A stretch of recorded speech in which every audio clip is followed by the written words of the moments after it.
सर्वांना माझा नमस्कार. डॉक्टर मठद चॅनलला तुमचं सगळ्यांचं स्वागत आहे. आज आपण एक डाएट रेसिपी करणार आहोत. डाएट म्हणजे सगळ्यांना डोक्याला त्रास असतो. काय खाऊ काय नको हा प्रश्न पडतो. त्यासाठी आज मी एक खूप छान रेसिपी घेऊन येत आहे, म्हणजे सफोला ओट्स. उपमा कसं करतो तसंच हा सोपा रेसिपी आहे. तर इथं मी तेल घेतलेलं आहे. तेल गरम होताच मी मोहरी घातलेला आहे. मोहरी चटचट झाल्यावर मी जिरा घालून घ्यायचा आहे. जिरा घातल्यावरच कढीपत्ता घालून घ्यायचा. कढीपत्ता चांगलं भाजल्यावर शेंगदाणे घालून घ्यायचं. शेंगदाणे चांगले भाजून झाल्यावर आपण मिरची घालून घ्यायची आहे. मिरची घातल्यावर मिरची चांगलं भाजल्यावर ओनियन घालून घ्यायचं आहे. ओनियन कसं लाल होऊपर्यंत भाजायचं आहे. ओनियन भाजल्यावर मी इथं टोमॅटो घालून घेतलेला आहे. टोमॅटो पाणी सुटूपर्यंत आपल्याला चांगलं परतून घ्यायचं आहे. टोमॅटो झाल्यावर मी इथं कॅरेट घातलेला आहे.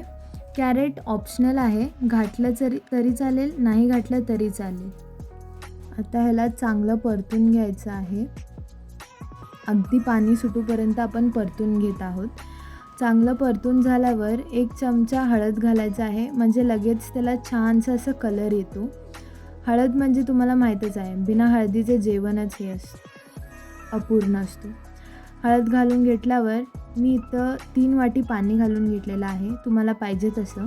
पाणी जरासं पाण्याला उकळ आली की तुम्ही 1 चमचा मीठ घालायचं आहे. मी 3 वाटी पाणी घातल्यावर 1 चमचा मीठ घातलेलं आहे. त्याच्यानंतर सफोला ओट्स 1 वाटी म्हणजे पुष्कळ होते. ओट्स आपण त्या पाण्यात घालून घ्यायचं आहे. त्याला चांगलं हलवायचं आहे, म्हणजे त्याच्यामध्ये गाठ्या होऊ नयेत असं. त्याच्यानंतर चांगलं हलवून झाल्यावर त्याला उकळी फुटू दे. त्याला चांगली उकळी येऊ दे म्हणून मी त्याच्यावर त्याचं झाकण झाकलेलं आहे. आपल्याला असं 5 मिनटासाठी ठेवायचं आहे.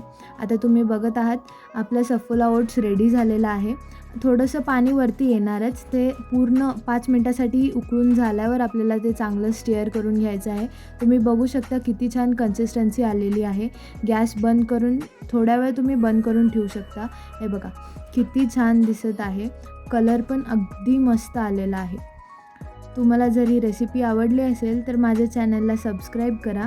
Like, share and subscribe. Thank you.